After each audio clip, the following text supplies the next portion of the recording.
कर देंगे।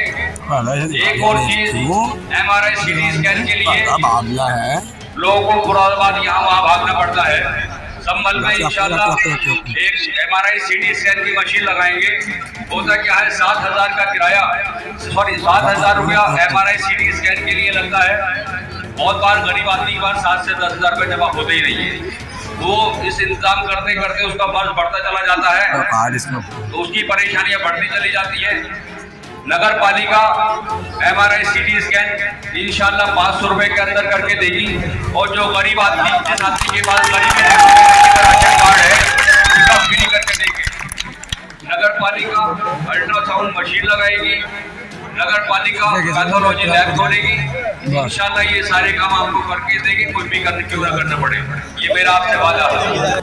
पूरी तरह नहीं कर पाया, इसकी क्या वजह है ये तो वही जानते हैं, वही बता सकते हैं। मैं ऐसा समझता हूँ कि किसी भी एक वार्ड में 5 से 6 करोड़ रुपए का अगर लगा दिया जाए तो 15 साल के लिए मैं समझता हूँ कोई काम नहीं निकलेगा। और नगर पालिका का इतना बजट भी है कि ये किया जा सकता है, लेकिन नहीं किया वो जाने। लेकिन इंशाल्लाह हम, हमारी टीम पूरी मेहनत और पूरी लगन के साथ काम करेगी। और जो भी आपके वोट डालने की जो उम्मीदें हैं उसको इंशाल्लाह हर हाल में पूरा करेंगे।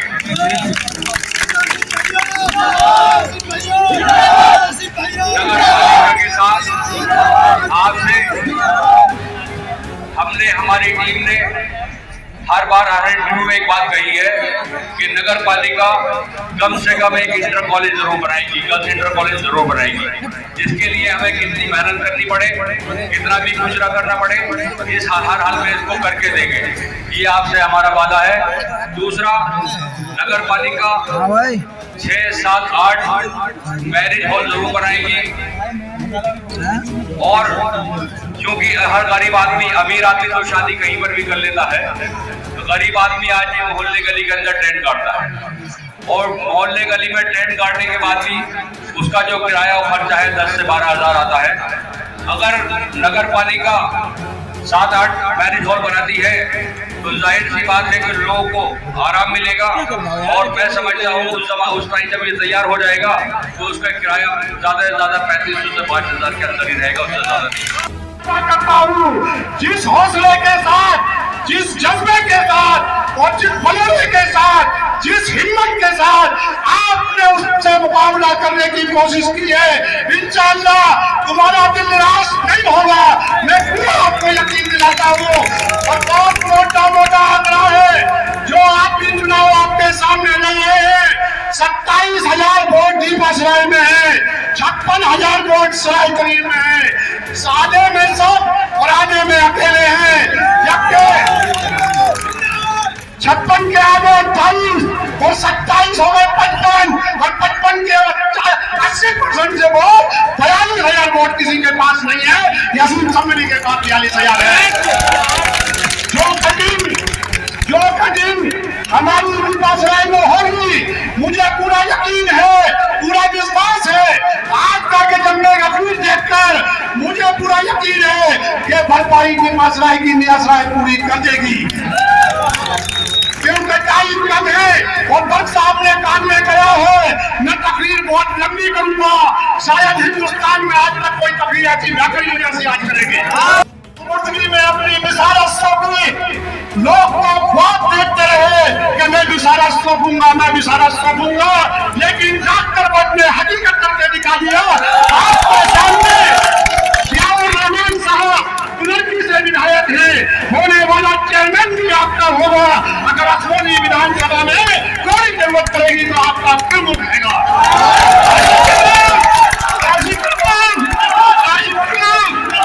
मुझे तकलीफ होती है जब ये बात कही जाती है कि मैं मजबूरन घर का कैंडिडेट लेकर आया हूँ।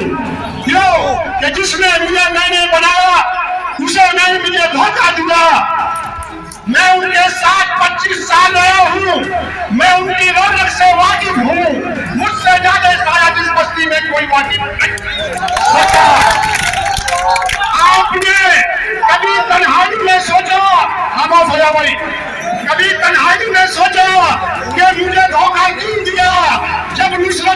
की जो मिश्रा ने बैठकर बेइज्जती कराई थी, तो वो आदमी खून के आंसू रोया था, उसकी आंख में शर्म नहीं आई, इसलिए जो उन्हें झपटते थे और उसे उसके दिल पे मार लगा देते। जहां तक मिंबर शकील का मसला है, उनकी चरनी बेइज्जती किए मान पकड़ा गया और उनकी बेइज्जती कराई। अगर मैं आपको घर में से उठाऊं, क्या मेरे घर पे आना बर्दाश्त करोगे? नहीं करोगे। तो इसलिए ये धोखा छोड़ो। इसलिए मैंने कैंडिडेट बनाया है। कैंडिडेट अगर बनाया है तो आपने पैसे के लिए बनाया, अपनी वफात के लिए बनाया है। हमने आपका साथ छोड़ा तो इस वजह से छोड़ा, हम आपको बता रहे हैं कि आज पहले विधायक थे, उससे पहले MP रहे और अभी 10 दिन पहले आपने अपने लड़के का MP का ऐलान कर दिया, घरवाली को चेयरमैन बना दिया। हमारी पब्लिक बेवकूफ नहीं है, हमारा मतलब नहीं है। इसलिए हमने साहब का साथ पकड़ा। ये एक ऐसे आदमी है जिन्होंने हिंदुस्तान में, पूरे हिंदुस्तान के मुसलमानों की बात कर रहा हूँ, 2 आदमियों ने नेता बनाए हैं, आजम खां और डॉक्टर पर। इन्होंने कुछ लोगों ने नेता बनाया है, कुछ नहीं बनाया।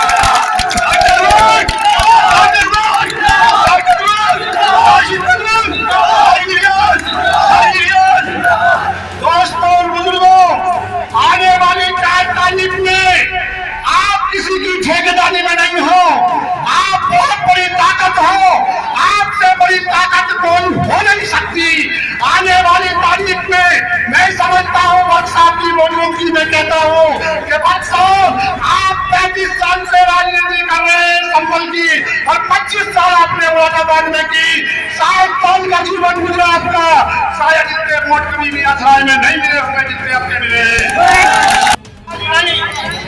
बच्चे के दिल में उस आज शख्स की हमदर्दी है, आज उसी का नतीजा है। जिस तरीके से जिस शख्सियत का नाम, मेरी जवान बहुत छोटी है, उस शख्सियत का नाम बहुत बड़ा है। हिंदुस्तान में मुसलमानों की आवाज उठाने वाला अगर कोई है तो उस शख्सियत का नाम डॉक्टर फकीरुर रहमान है। और किसी आदमी को धमकी दी, उसे मुंहतोड़ जवाब दिया जाएगा। और इंशाअल्लाह मुझे आज तो वो ताकत तुम्हारे साथ है जो हिंदुस्तान की सबसे बड़ी ताकत थी। हम जब भी नहीं डरे जब उनके साथ थे, और आज तो हमारे साथ दो ताकतें जो बयान करने का क्या काम है नहीं कर सकते थे, क्योंकि हमारे बहनोई और हमारे दामाद हुए दादा मोहतरम के। लेकिन हमने किस अपने सीने पर, कलेजे पर पत्थर रख करके हमने फैसला लिया, हमने तो घर से नहीं उतारा। जबकि अल्लाह गवाह है कि जो 2 प्रत्याशी थे, अशरफ साहब और जुगनू साहब ने कह दिया था कि अगर आप अपने परिवार से प्रत्याशी उतारोगे तो हम लोग उनको समर्थन देकर के चुनाव लड़ाने के लिए तैयार हैं। हमारे लिए तो काफी मशक्कत थी, उन लोगों के साथ होते हुए हम लड़ा सकते थे। लेकिन देखिए, ये बरसात की मिसाल कायम की है बरसात ने, कि उन्होंने ये साबित करके दिखा दिया कि वो सिर्फ अपने परिवारवाद को आगे नहीं बढ़ाना चाहते, वो अपनी कौम को आगे बढ़ाना चाहते हैं। जब वक्त आया तो नुसरत इलाही कुरैशी साहब को चुनाव लड़ा दिया। जब वक्त आया तो मेरा टिकट कटने के बाद नेता जिंदा साहब को पूरी ईमानदारी के साथ चुनाव लड़ा दिया। जब वक्त आया तो अकीर रहमान साहब की बीवी तरन्नुम अकील साहिबा के सामने से भी चुनाव लड़ा दिया। अब वक्त आया 2 बार तो यासिन सैफी को भी चुनाव लड़ाने का काम किया। इससे ये साबित होता है बरसात किसी एक बिरादरी के नेता नहीं, डॉक्टर बल्क नाम है उस कौम के रहनुमा का, जो सिर्फ संभल की नहीं, उत्तर प्रदेश की नहीं, बल्कि पूरे हिंदुस्तान की कौम की रहनुमाई पार्लियामेंट के अंदर करते हैं।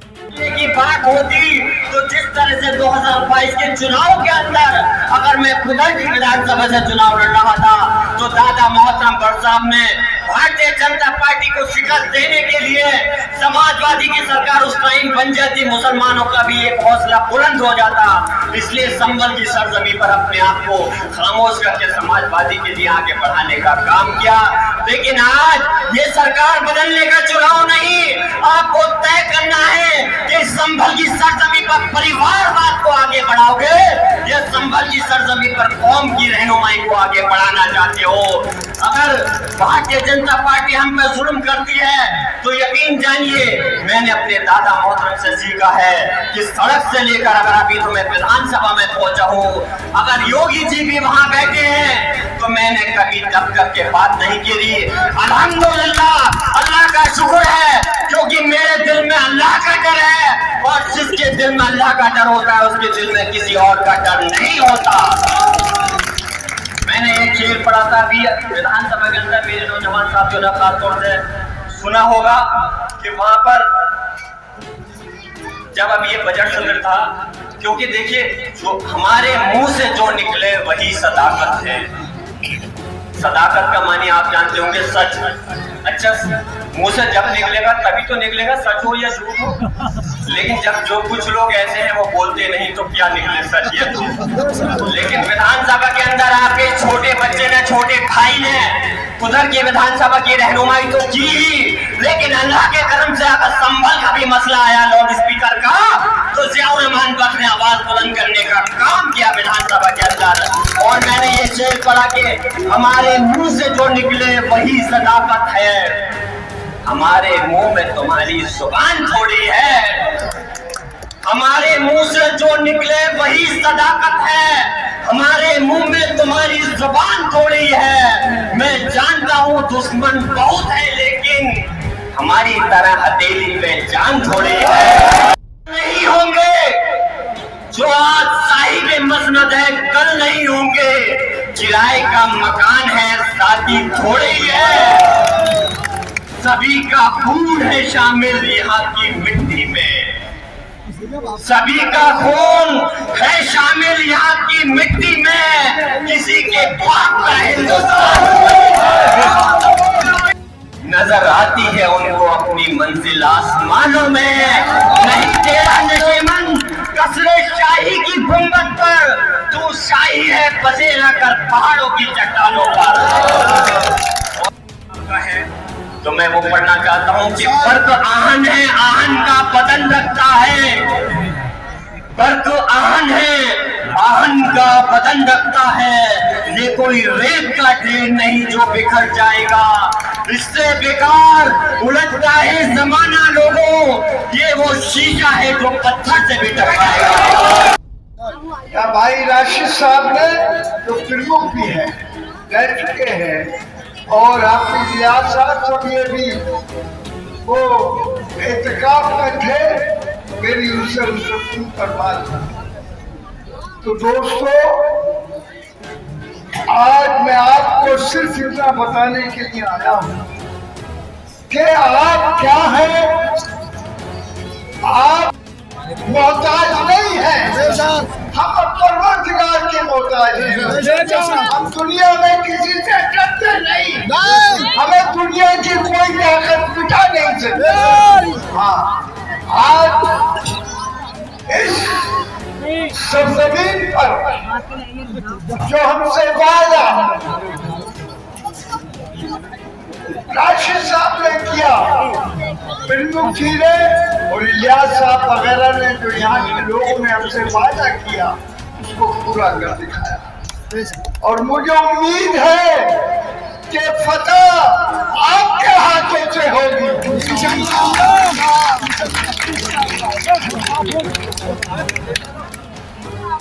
देखिए, इस शेर के साथ मैं अपनी तकरीर शुरू करना चाहता हूँ।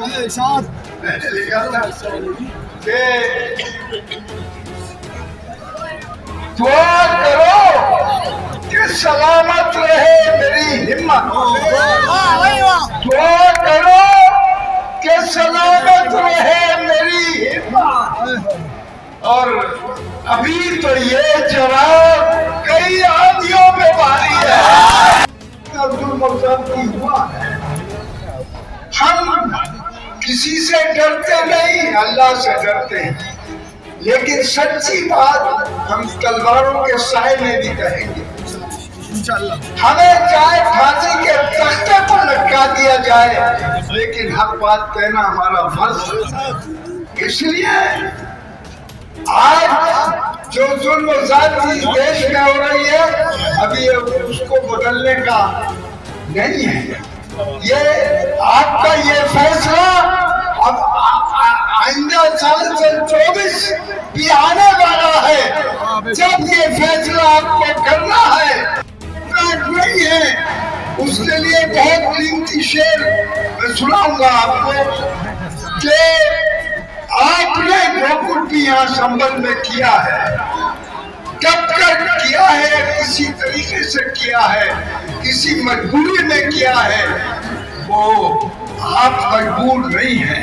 सबका हक बराबर है, गरीब हो या अमीर हो, किसान हो या छोटा हो या बड़ा हो, कोई भी हो, लेकिन वोट का हक सबका बराबर है। वोट के हिफाजत से मैंने किसी का से पैसा नहीं लिया है, सिर्फ कौम की खिदमत की है, कौम की खिदमत की है। सिर्फ मैं चाहता हूँ कि मेरी मुस्लिम कौम इस देश के अंदर आबरूमंदाना जिंदगी गुजार सके, उसकी इज्जत हो, उसके साथ जुल्म और ज़्यादती न हो, उसके साथ इंसाफ हो। मैं ये लड़ाई लड़ता हूँ। मैं कौम की मिल्लत के लिए मैं काम करता हूँ।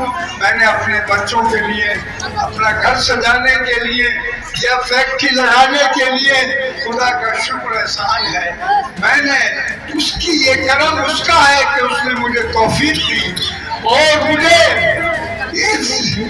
इतनी तौफीक दी कि मैंने किसी से कोई पैसा रिश्वत का लेकर काम नहीं किया। गरीबों का पहले किया, कमजोरों को पहले किया। आप याद रखेंगे कि अमीर शहर हमसे मत उलझ, हमसे मत उलझ तारीख कहती है। अमीर शहर हमसे मत उलझ तारीख कहती है कि फकीरी बादशाहों से हुकूमत छीन लेती है, फकीरी बादशाहों से हुकूमत छीन लेती है। आपको भी आज यही समझ कर काम करना है। इनका ऐलान कर दिया कि इनकी जीत सारी जनता की जीत होगी।